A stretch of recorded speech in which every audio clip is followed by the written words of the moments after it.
Όταν μιλάω για ταχύτητα έχω μεγάλο στόμα. Ποντάρω τα λεφτά μου και τα παίρνω πίσω βρώμα. Και χώμα τρως ακόμα καρμπιλάτερά σου έχω μπόμπα. Φτιαγμένο μοτέρ έτοιμο για κόντρα. Όπως ο μαύρος αετός αλωνίων δίχως τα φώτα. Μηχανάκι που γαμά χωρίς καπότα. Κυλώντας πάνω στην άσφαλτο. Κάνω συχνά τον αντίπαλο να παίρνει πουλο. Κάποιοι πουλάνε τα σπίτια τους για μοντέλα. Για να πάρουν ένα Γιαμάχα έτσι για τρέλα. Το μηχανάκι σου βάρεσε μπιελαστρό. Στο πάνω στην αποβάθρα και στη θάλασσα δώστο. Σκοτόστρα, κοντανίες R500. Δίχρονο μοτέρ που πιάνει χιλιόμετρα τόσα. Πόσα δεν φτάνει το κεφάλι σου να βάλει μωρή κλώσσα. Κατά τις 11 η κόντρα είναι στημένη. Και το τσακάλι στο γκαράζ δεν περιμένει. Είναι Honda RR 900 και πες του πιτσιρίκου στον τερματισμό τα αρχίδια μου να πάρει. Στην εκκίνηση ποτέ δεν πατινάρει. Ανοίγει πρώτη, Δευτέρα, Τρίτη τσίτα μπορεί. Κάνε στην άκρη μωρή. Κάνε στην άκρη μωρή. Ναι, προχθές το βράδυ μαζευτήκανε τραμπούκι για να δουνε μια GS εξαρχιλιάρα Suzuki που βγάζει σκόνη. Το πουλί σου το σηκώνει και όποιο μηχανάκι είναι από πίσω της νυχτώνει.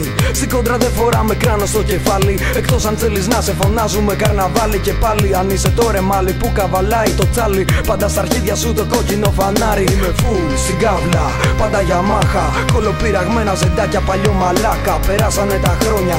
Στη νέα είσοδο πριν έρθει αστυνομία μιλάγανε τα πιστόνια. Έχω δει και μία κόντρα μαγκάκο πάνω σε ράγες. Ήταν δύο enduro που τότε παίξανε τις άδειες. Καλά ματιανά μηχανάκια γαμάνε φάρες. Και μην κολλάς με αυτά που λένε οι παραμυθάδες. Παίζουνε πάντα τα λεφτά. Σε αυτό το τομέα σε κυνηγάνε μπατσικά. Η πίσω θέση σου δεν είναι για μουνιά. Είναι για να ξαπλώνεις ανίδα για χιλιόμετρα. Το μοτέρ πασένει στράψη. Το μηχανάκι στα 250 και κάτι μέτρα έχει σπάσει. Βαράνε κόφτη στην Τετάρτη. Δώσ' το,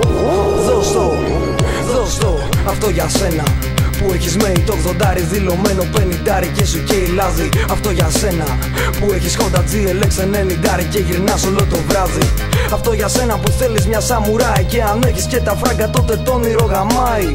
Αν δεν κατέχεις το μάμαλο τότε χέστα. Και τράβα να κάνεις μπουρδέλο τσάρκα με τη Βέσπα. Κοίτα τι πέρασε μια μηχανή με νικελωμένη ζάντα που στο κέντρο είχε χ. Η πινακίδα ήταν καλαματιανή και έγραφα από κάτω ταχύτητα για ζωή.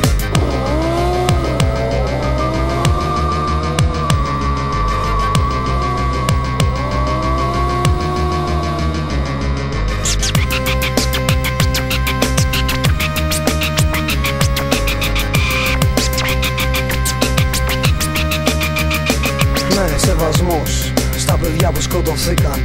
Σ' αυτούς που βιάστηκαν και το θανάτο βρήκαν. Σ' αυτούς που έκλεισαν το σπίτι τους. Σ' αυτούς που έτρεξαν και χάθηκαν το γράφο στη μνήμη τους.